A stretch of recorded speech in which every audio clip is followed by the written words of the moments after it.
Murder We Watched. It sounds so much darker. People are going to tune into the podcast and be like, I thought this was a true crime podcast. These guys are just talking about murder, she wrote. God damn it. Murder We Watched.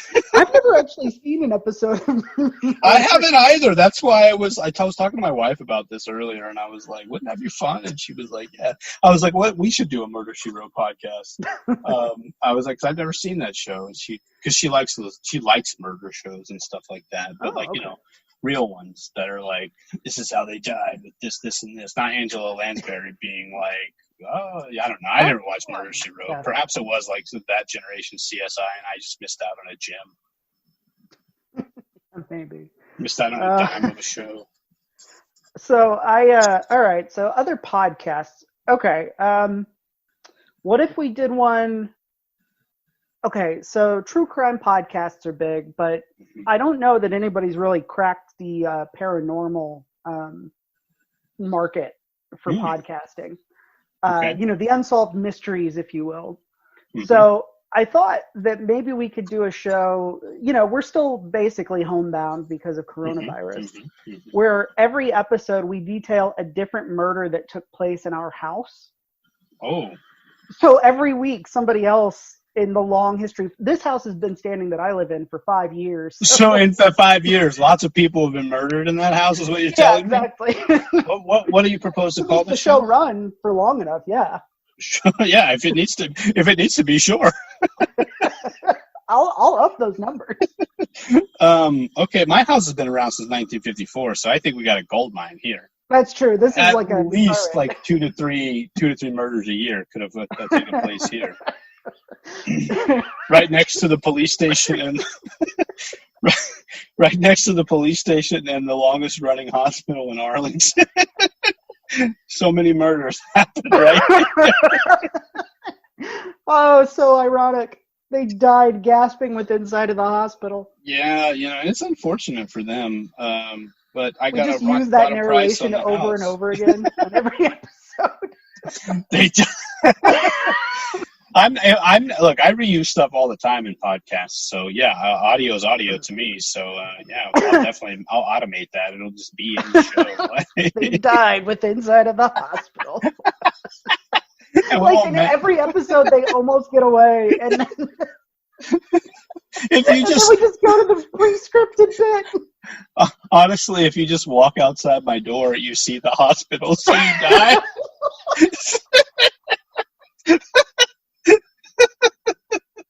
So, you know, and if it's winter in the backyard, you can see it with the trees with no leaves. So, you know. Ooh, winter murder. Winter murder is when a lot of people die in the backyard here.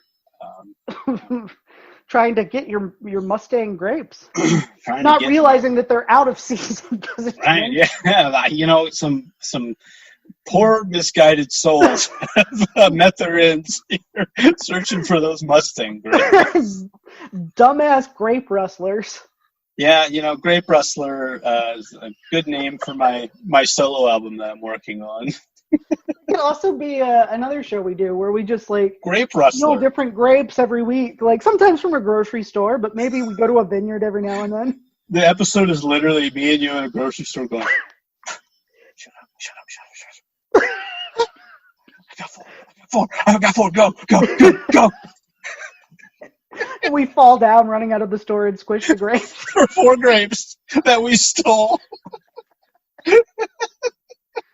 The show ends prematurely, though, when we eat poisonous berries and die. And then that is on the murder podcast. Okay, here's another one we could do is what if we did a show where we investigate all the disappearances that have happened on this show? Oh, yes. You were on forever. Yeah, I think that we can definitely accommodate that. There's so many where people have just disappeared, and call it we should call it something like Finding Team Hurricane or something like that. There you go. A series. It's on the limited pod. That one's a limited series podcast. Yeah, because we've only disappeared 3 or 4 times. So should we narrate that show, or should someone else narrate that show? No, so here's how it works. We narrate the show, but we never lean into the meta aspect of it. So we never go like, oh yeah, I died that time or whatever. It's like we talk about them as if they aren't us. So then Daryl reappeared. Exactly. Okay, yeah, okay. And if we do reenactments, I'll play you and you play me. Sure, as it should be. Right. Just to give it, a little fresh spin. Man, we should do that one time. We should have a show where we pretend to be each other. It would be howdy. That's my go-to. For those not familiar with our joke, that was how you took my hat one time and said you were me and said I'm Daryl. Howdy. And that was it. It's a joke. I mean, it's a play on Toy Story. Yeah, for sure. And the shark pops out of the toy box with Woody's hat on and goes, I'm Woody. Howdy. So. And I think you've done that anytime I've ever worn a hat. You've taken the hat and made that joke, and it is one of my most beloved jokes. It's like an old standby. It's like been on the charts been on the charts for the joke charts for 20 years. Just about. I think it was in like 2001, 2002. It was when you were still wearing that Astros cap a lot. Yep. And that was before I was bald. Like, what was I even doing? I should have let that thick head of hair see the sun. Maybe I wouldn't have gone bald. No, I look at my hair from when I was younger and I was like, why did I always hate it so much? Like, this is not bad. And why did I put a hat on it? What was wrong with me? Why didn't I appreciate it while I had it? Yeah, I'm going to tell every 20-year-old kid that I see, I'm like, fucking appreciate your hair because you're not going to have it. Every hair is a gift. Every day with hair is a gift. Cherish it. I just do that to like people like in the mall at the library and stuff. You're like the Sarah Connor of male pattern baldness, just trying to warn people. I'm your future. Look at me. Yeah. Anyone not taking Rogaine at the age of 30 is going to have a real bad day. Get it? Yeah, that's me. I fucking take like Rogaine and inject it into people's like. The Bald Chronicles with Sean and Daryl. Oh, there's another one right there. You could do that one. You could do the Bald Chronicles where you interview other bald people, and then eventually we interview Bruce Willis. Okay. We're eventually going to get we'll get The Rock. We'll get The Rock and Vin Diesel on the same show and make them bury the hatchet. Do they have beef? Oh yeah, I think they. Although I heard it might be squashed, but also I heard they did have beef. We'll all bond over our baldness. Bonding over baldness. Team Hurricane presents. Balding over bond. I love it. Okay, so I have a sponsor. Oh, a sponsor. Yes. Go ahead. Okay. How did they pay us? I always like to know that. Well, actually, okay. So here's the thing.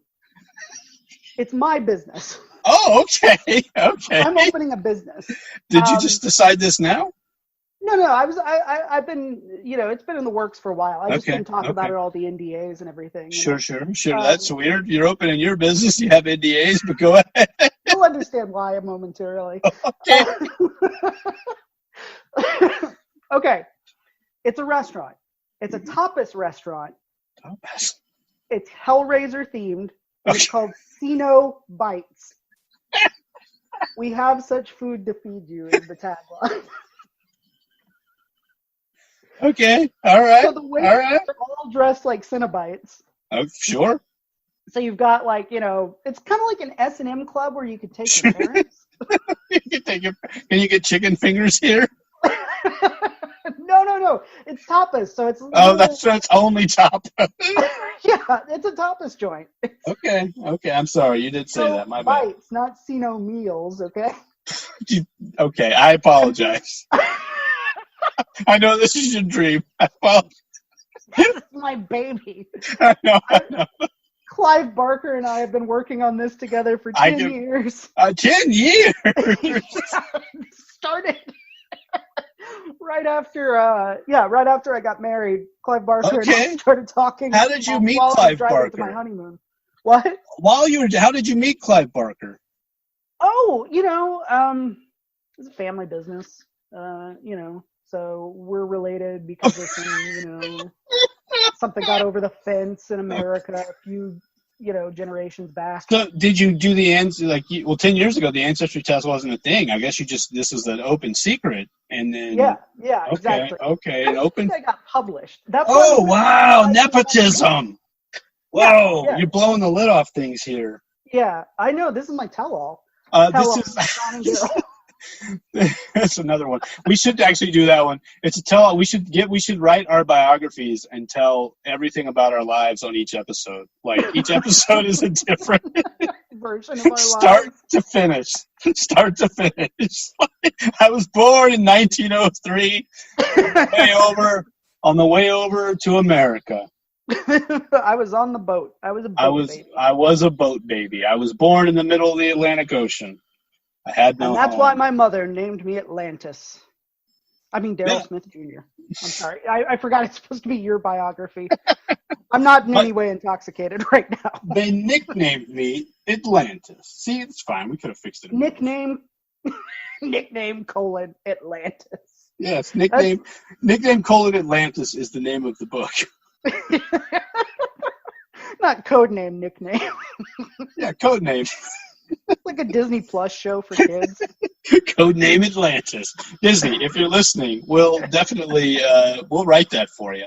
As you can see, we spin such wild yarns. Just let us have a universe, and you'll have 15 seasons in a weekend. It's true. We have outlines for that. Hold on. All right, so all jokes aside, the Hellraiser, I've been watching all the Hellraiser movies. I've gotten up through 5. I think I'm going to watch 6 tonight after we finish recording. I think at this point, they're so low budget that if I pushed hard enough, maybe I could do it to the next film. Oh my God, you totally should! I'll come be your PA. I don't know anybody, but I know people who know people. Well, I know Clive Barker, obviously. Well, clearly, because you're starting the restaurant, we'll tweet some people of the show and be like, we have a pitch for you. We didn't even tell you what the pitch is, so you have to. No, don't tell them. Don't tell them. Okay. Because you got to get them to come to you for the pitch, right? That's how I assume that's how Hollywood works. Yeah, so. I'm the cheddar. Yeah. Yeah. Yes, exactly. You and your idea for Hellraiser. What number would this be? 10. Hellraiser X. Oh, I love it. Hellraiser X. Oh, I was trying to tell my wife about the Friday the 13th series. I was trying to explain the numbering of the movies to her because she couldn't. Becca, for some reason, got really upset at the idea of calling it Jason X. She was like, shouldn't it be Jason 10? And I'm like, no, it's Jason X. There was no 9. I thought Jason Goes to Hell was 9. You're right, it was. They just didn't call it 9. You're totally right. They called it the Final Friday or something like that. No, I think the Final Friday was 4, actually. Oh, I thought that was the final chapter. Yep, I think you're right. I think it was 8 was, I think it was Jason Goes to Hell, right? Yeah. I thought the subtitle might have been The Final Friday, but I might be wrong. I've never actually seen the movie. I have not either. That's actually one I've never seen. Maybe that's a podcast we rewatch. Maybe that's another limited series podcast we watch. I would be down for watching all of the Friday the 13th movies. I've only seen the first couple. Okay, maybe we do that. Maybe we can just do that on this show, though, to be honest with you, because who cares, right? Jason. Codename Jason X, Jason 10. You and I saw that in the theater, man. Did we really? We already told that story, yeah. Yeah, we did, now that I remember that. And it was fun. It was ridiculous. It was fun because it was ridiculous. Yeah. I've seen it at home, too, since then. But I've had multiple viewings of Jason X at finite time. I've partaken multiple times. I'm kind of a scholar. Not really. I don't remember much what happens in that movie. I know there's a cyborg or a robot. There's one of the science guys. He's got a robot girlfriend or just a robot assistant, but it turns out that they are in love later in the movie because I think She kisses him before she marches off to try and kill Jason. Yeah, and I think she gets dealt with because it's Jason Voorhees. Come on.